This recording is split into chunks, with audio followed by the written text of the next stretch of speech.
तो लाजिम सस्ते फ्लैट का फ़ायदा जो है वो आवाम को जो है वो पहुँचेगा। अच्छा, एक जाने के अंदर जो है होलसेल मार्केट भी जो है लाने का इरादा रखते हैं। अभी जब ये प्रोजेक्ट आएगा और कराची के शहरियों के लिए कम कीमत पे आएगा तो लोग लाइनें लगा लगा के इंशाअल्लाह जो है इसकी बुकिंग की। सारे वो काम हैं जो अब अगले 5-10 साल तक इसके साम्राज्य जो है वो ना सिर्फ इदारे को पहुँचेंगे बल्कि इस कराची शहर को भी। कोई भी आदमी अगर प्लॉट बेच रहा है या ख़रीद रहा है तो बराए मेहरबानी वो इदारे से सरकारी तौर पे NOC 4 से ज़रूर 2 महीने में ऑक्शन कराने में कामयाब हो जाते हैं तो इंशाअल्लाह हमें उम्मीद है उससे हमें 2 अरब रुपए की से ज़्यादा की जो इजाफी आमदनी जो इंक्रीमेंट रूम होती जा रही है, हम बजाय इसके कि दोबारा उस पर काबिज हो जाएं, हम उसको ऑक्शन में रखने का ये भी शहरियों को अवेयरनेस देने की ज़रूरत है। जैसे सोसाइटीज़ हैं नॉर्मली उनका ताल्लुक KDA से जो है वो नहीं है। जितने भी अल्हम्दुलिल्लाह प्रोजेक्ट अनाउंस किए हैं वो सारे कंप्लीट। ऑक्शन के अंदर तो हर शहरी हिस्सा ले सकता है। इस साल 2022 में KDA का नाम उजागर हुआ है। ZA निज़ामी साहब के बाद एक दफ़ा फिर KDA जो है वो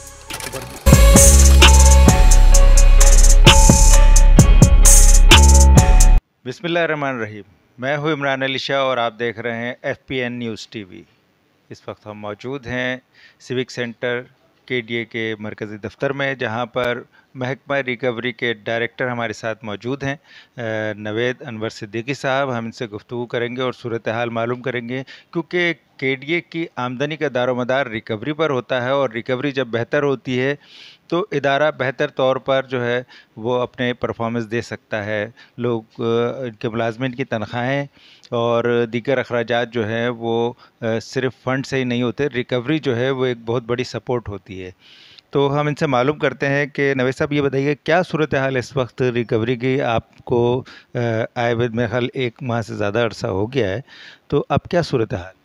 देखें, अगस्त के महीने में माशाल्लाह हमने 12.5 करोड़ रुपए जो है वो क्रॉस किए हैं और रिकवरी के हवाले से वक्तन वक्तन DG KDA मोहम्मद अली शाह साहब और मेंबर फाइनेंस शुजात साहब और सेक्रेटरी KDA शम्स सिद्दीकी साहब, इनके साथ मेरी मुतवातिर मीटिंग्स होती हैं और इनकी गाइडेंस जो है वो हम हासिल करते हैं और उस गाइडेंस की रोशनी के ऊपर हम और रिकवरी का जो स्टाफ है उसके ऊपर काम करता है। जैसे कि आपको भी पता है पिछले 1.5-2 महीने से बहुत ज़्यादा बारिशें जो है वो सिंध में भी बल्कि पूरे पाकिस्तान में हो रही हैं और बकरीद की छुट्टियां और जिसकी वजह से हमारा काफ़ी काम जो है वो मुतासिर हुआ।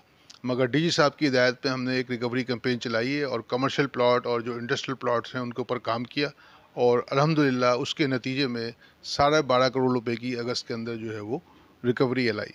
और आपके चैनल के तवज्जुह से मैं फ़ायदा उठाते हुए ये भी बताता चलूँ कि आपको जैसे कि पता है कि हुकूमत सिंध ने 15% मुलाजमीन की तनख्वाहों में इजाफा किया है।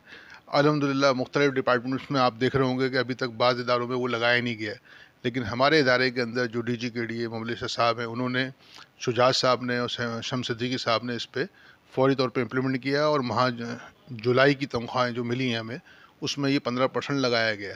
तो मैं ये भी बताता चलूँ कि जब 15% तनख्वाहों में लगता है तो 3 से 4 करोड़ रुपए का जो है वो फ़र्क आता है, अमाउंट आता है। तो लाज़िम बात है हमारी जो सैलरीज और पेंशन 34 करोड़ रुपए थी वो अब 38 करोड़ रुपए पे जो चली गई हैं। तो इस पे हमने मीटिंग्स की और DG साहब ने इसका भी आउट पूछा कि भाई ये 4 करोड़ रुपए कहाँ से आएंगे। तो मैं आपके चैनल के तवज्जुह से उस पर खुशखबरी सुनाता चलूँ कि इसमें आबाद के साथ हमारा एक डिस्प्यूट सर्विस चार्जेस के ऊपर जो है वो चल रहा था, जो अल्हम्दुलिल्लाह हमारा उनके साथ जो है वो सेटल हो गया है। तो उम्मीद ये है कि एक हफ्ते से 10 दिन में वो कोर्ट से हमें जो है इम्प्लीमेंटेशन के जो है वो ऑर्डर मिल जाएंगे। तो ये 3 से 4 करोड़ रुपए की हमें इजाफी आमदनी की जो है वो तवक्कुह है। अच्छा, ये क्या आबाद से डिस्प्यूट क्या हो गया था और क्या रेट पे मसला आया था और अब क्या रेट पे जो है डिसाइड हो गया? देखिए, जो मैंने आपसे बताया ना कि हर साल जो सिंध हुकूमत 15% तनख्वाहों में इजाफा करती है तो 3 से 4 करोड़ रुपए का जो है वो फ़र्क जो आ जाता है। तो लाजिम बात है मुलाजमीन की तरह हम भी इदारे से ही जो है तनख्वाह हासिल करते हैं। तो असल मसला ये आता है किसी भी इदारे के लिए या उसके सरबराह के लिए कि जो हर साल 4 करोड़ रुपए का जो बोझ पड़ता है ये कहाँ से आएंगे। तो KDA के पास आपको पता है जो 90% आमदनी का ज़रिया है वो सिर्फ सर्विस चार्जेस है। तो हमारे आखिरी सर्विस चार्जेस जो हुए थे वो 2015 में हुए थे, फिर 2020 में हमने इसको जो है वो इंक्रीज़ किया था ताकि ये जो डेफिसिट आ रहा था इसको जो है वो पूरा किया जाए। लेकिन इस पे आबाद को जो है वो कुछ एतराज़ात थे जिसकी बुनियाद पे उन्होंने कोर्ट से स्टे लिया, जिसकी वजह से हम दोबारा 2015 के रेट पे चले गए। तो हमारी रिकवरी जो 17 करोड़ 18 करोड़ पे चली गई थी वो दोबारा से 10 से 11 करोड़ रुपए जो है वो आ गई है। तो बहरहाल आबाद के साथ हमने शहर की फलाह बहबूद के लिए और आवाम के हकूक़ को रखते हुए मामलात को जो है वो सेटल किया है और जिसमें हमारा सेटलमेंट ये हुआ है कि जो 2020 के रेट थे उसमें हम कराची के तमाम शहरियों को, इससे आबाद को नहीं, कराची के तमाम शहरियों को 50% जो है वो रिलीफ जो हमने इंक्रीज़ किया था उसमें हम 50% की कटौती जो है वो कर रहे हैं। इसमें फार्मूला इसको इस तरह समझें कि जो हमने 100% इंक्रीज़ किया था उसमें हमने 50% जो है अब डिक्रीज़ किया है। तो उसमें इदारे की कुछ आमदनी में भी इजाफा होगा, लेकिन इसके साथ साथ जो है वो कराची के शहरियों को कह लें या केडीए के जो अलॉटीज़ है उनको भी जो है वो रिलीफ जो है वो मिलेगा। ये बताइएगा कि इसकी बेहतरी के लिए मोहम्मद अली शाह साहब जो हैं डीजी केडीए, उन्होंने काफ़ी इकदामात किए हैं और टीम अभी जो मौजूद है केडीए की, वो बड़ा ज़बरदस्त तरीके से काम कर रही है। काफ़ी बेहतर अंदाज में जो है वो काम चल रहा है, लोगों को फ़ायदा हो रहा है, मुलाजमीन को फ़ायदा हो रहा है।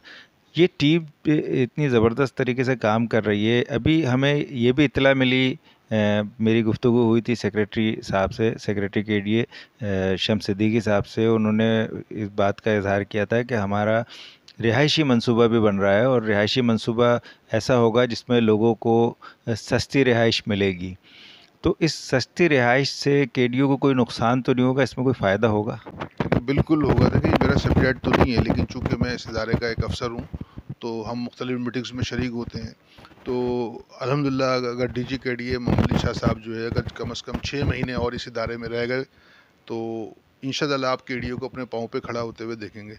फिर आपने रेन इमरजेंसी देखें, ये नॉर्मली केडीए का सब्जेक्ट नहीं समझा जाता। पिछले 20-25 साल में आपने कराची में कहीं भी केडीए को काम करते हुए नहीं देखा होगा, लेकिन जिस तरह इस साल 2022 में केडीए का नाम उजागर हुआ है, ज़ेड निज़ामी साहब के बाद एक दफ़ा फिर केडीए जो है वो उभर के सामने आया है, जिसका क्रेडिट मैं जो है वो डीजी केडीए मौलवी साहब को, शुजात साहब को, शम्स सिद्दीकी साहब को, केडीए के इंजीनियर्स को, एक्शंस को, हमारे स्टाफ को, सबको, सब ने रात दिन जो है वो इसके ऊपर मेहनत की है। फिर हम सुरजानी के अंदर जो है एक होलसेल मार्केट भी जो है लाने का इरादा रखते हैं, तो उससे भी केडीए की आमदनी में इजाफा होगा। फिर अभी मुझे कल डीजी साहब के यहाँ मीटिंग थी, उसमें उन्होंने हमें ऑक्शन का टास्क दिया है, तो डायरेक्टर लैंड भी इस पे काम कर रहे हैं और डायरेक्टर रिकवरी के हिस्से से मेरी टीम भी इस पे काम कर रही है। अगर हम अगले 1-2 महीने में ऑक्शन कराने में कामयाब हो जाते हैं तो इंशाअल्लाह हमें उम्मीद है उससे हमें 2 अरब रुपए की से ज़्यादा की जो इजाफी आमदनी होगी और जो हमारे मुलाजमीन तकरीबन 1.5 अरब से 2 अरब की लायबिलिटी दोबारा केडीए पे जो रिटायर हो गए हैं, इंतकाल हो गए, उनके वाजबात चढ़ चुके हैं, तो इंशाअल्लाह हम उसको कम्पीट करने में जो है वो कामयाब हो जाएंगे। ऑक्शन किस किस्म के प्लाट्स के हो रहे हैं?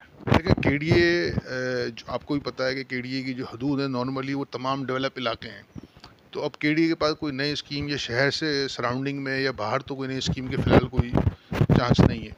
तो हमारे अपनी जो डेवलप स्कीम में उसमें बहुत सारी एसटीज़ हैं या बहुत सारे प्लॉट ऐसे हैं जो इंक्रोचमेंट हैं या किसी वजह से लिटिगेशन में, तो वो जो इंक्रोचमेंट रिमूव होती जा रही है, हम बजाय इसके कि दोबारा उस पर काबिज़ हो जाएं, हम उसको ऑक्शन में रखने का इरादा रखते हैं। या बहुत सारे लोग हैं जिन्होंने अपने रिफंड्स ले लिए हैं तो वो प्लाट वेकेट हैं, तो इससे ज़्यादा उसको हम सॉर्ट आउट कर रहे हैं और कोशिश करेंगे कराची के शहरियों को बेहतर से बेहतर जो है वो सहूलियात दी जाएँ और प्लाट जो है वो सामने आएँ और इंशाअल्लाह मुझे उम्मीद है कि 1 महीने में ये खाका आपके सामने जो है वो आ जाएगा। तो ये प्लाट्स जो दिए जाएंगे ये आम आवाम के लिए ये होंगे, ऑक्शन में रखे जाएंगे, तो ये कम कीमत प्लाट होंगे या ये जो बिल्डर्स जो कीमती प्लाट बेचते हैं वो रेट पर?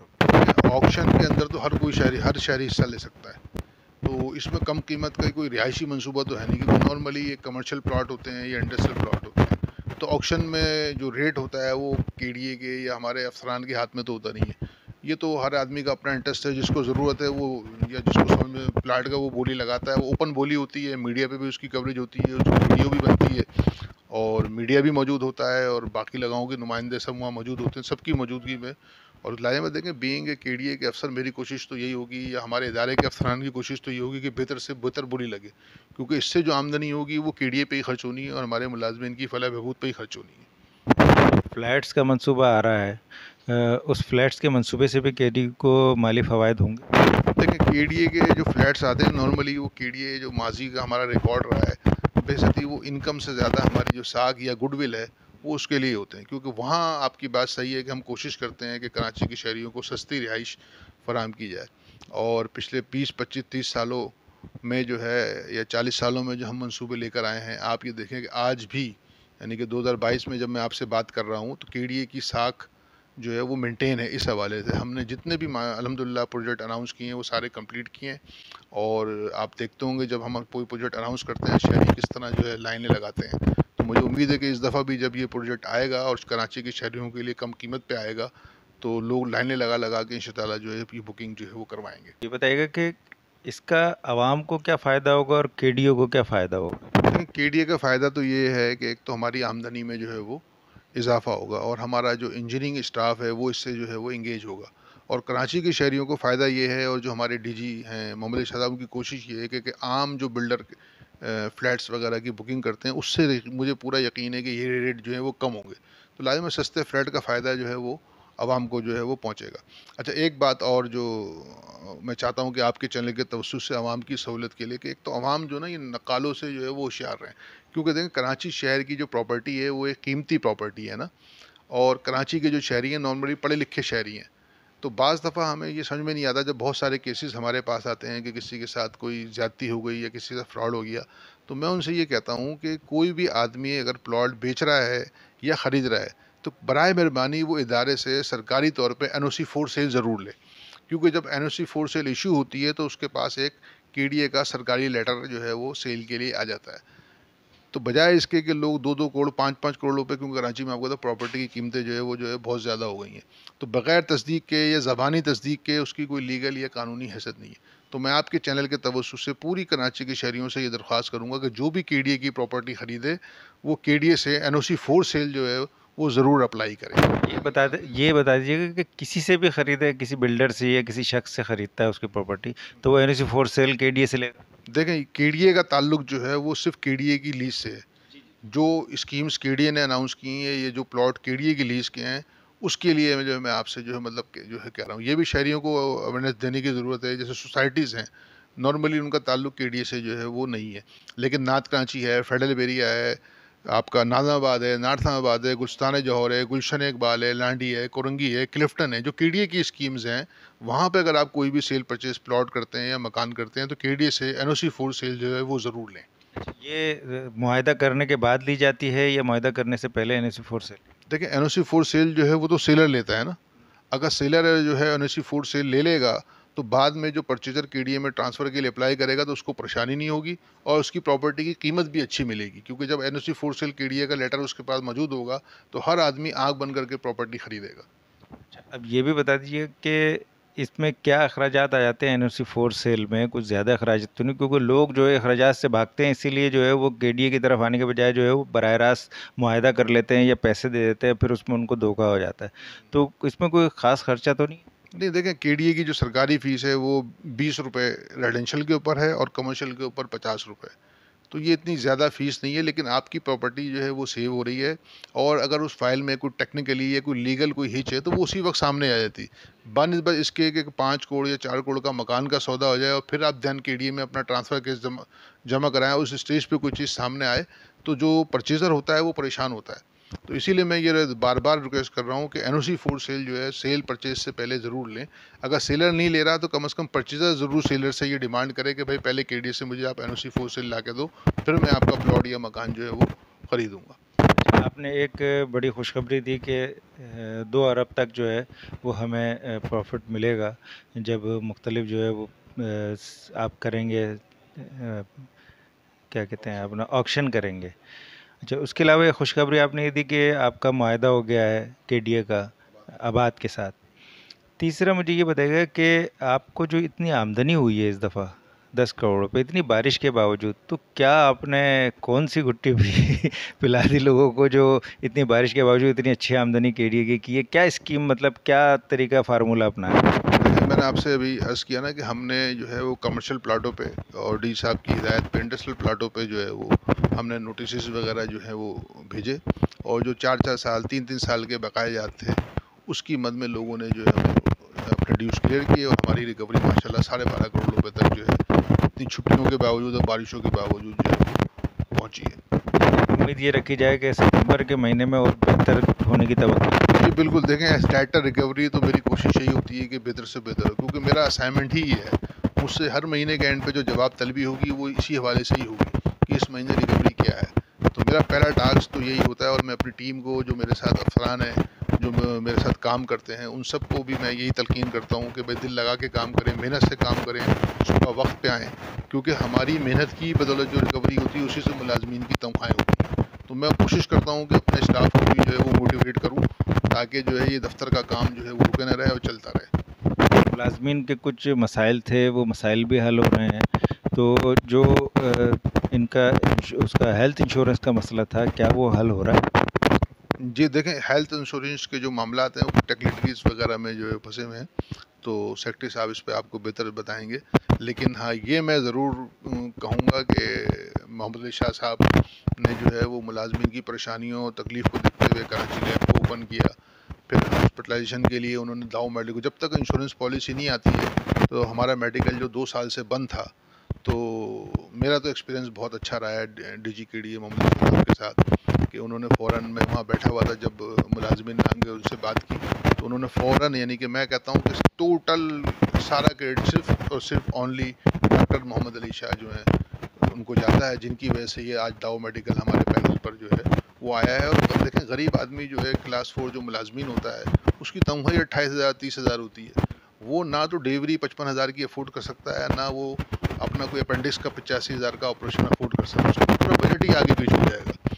तो इस चीज़ को समझते हुए DG साहब ने जो है ये दाव मेडिकल अस्पताल जो है वो पैनल पे लाए हैं और टेस्ट के लिए, जैसे मैंने बताया कि कराची लेबॉर्ट्री को जो है वो लेकर आए हैं। फिर मैं एक चीज़ और भी बताता चलूँ, प्रमोशंस जो काम मतलब कई DG नहीं कर सके वो इस दौर में, फिर इसमें सेक्रेटरी KDA को उनका क्रेडिट जाता है कि उन्होंने इस पर बड़े बहादुरी का मुजाहरा किया, किसी किस्म के दबाव का जो है वो शिकार नहीं हुए। क्योंकि नॉर्मली ये समझा जा रहा था कि 2022 और 23 के बाद KDA में एक खला पैदा हो जाएगा, चाहे वो इंजीनियरिंग डिपार्टमेंट हो या नॉन टेक्निकल डिपार्टमेंट हो। लेकिन पिछले 4-5 महीने के अंदर जिस तरह 19 ग्रेड, 18 ग्रेड, 17 ग्रेड, 16 ग्रेड के प्रमोशंस हुए हैं, तो अब वो गैप फिल हो गया। हमारे पास एक्शंस की शॉर्टेज थी, तो जो टेक्निकल हमारी जो DPC हुई है, तो हमारे पास 40 से ज़्यादा एक्शंस हैं। तो ये सारे वो काम हैं जो अब अगले 5-10 साल तक इसके साम्राज्य जो है वो ना सिर्फ इदारे को पहुँचेंगे बल्कि इस कराची शहर को भी पहुँचेंगे। जी नाज़रीन, जैसा कि आपने सुना, हमारे साथ मौजूद थे director recovery Karachi development authority Naved Anwar Siddiqui साहब। हम गुफ्तगू कर रहे थे रिकवरी के हवाले से, क्योंकि रिकवरी ही जो है वो मेन इशू होता है किसी भी इदारे का, और इदारा जो है वो अपने पाँव पर खड़ा होता है अगर बेहतर रिकवरी हो। तो ये बड़ी खुशखबरी है कि KDA जो है वो अपने पाँव पे खड़ा हो रहा है, रिकवरी बेहतर हो रही है। नवेद अनवर सिद्दीकी का बड़ा किरदार है इसमें, उनको सपोर्ट रही है मुकम्मल तौर पर director general KDA Mohammad Ali Shah की, सेक्रेटरी शम्स सिद्दीकी साहब की, और मेंबर फाइनेंस शुजात हुसैन साहब की, जिसके बायस जो है वो ये टीम बेहतर तौर पर परफॉर्म कर रही है, रिज़ल्ट दे रही है, और तेज़ी से जो है वापस जो है निज़ामी साहब के दौर की तरफ जा रहा है KDA, जिसमें KDA जो है वो एक मज़बूत और मुस्तहकम इदारा था। इसके मुलाजमीन बड़े खुशहाल थे और इस शहर के आवाम जो है वो खुशहाल थी। तो उम्मीद की जाती है कि नई आने वाली स्कीमें, रिहायशी स्कीमें शहरियों के लिए भी बड़ी सस्ती रिहायशी स्कीमें साबित होंगी, और KDA के लिए भी जो है वो आमदनी का बेहतर ज़रिया होगी। इसके साथ हमें इजाज़त दीजिए। अल्लाह हाफ़िज़।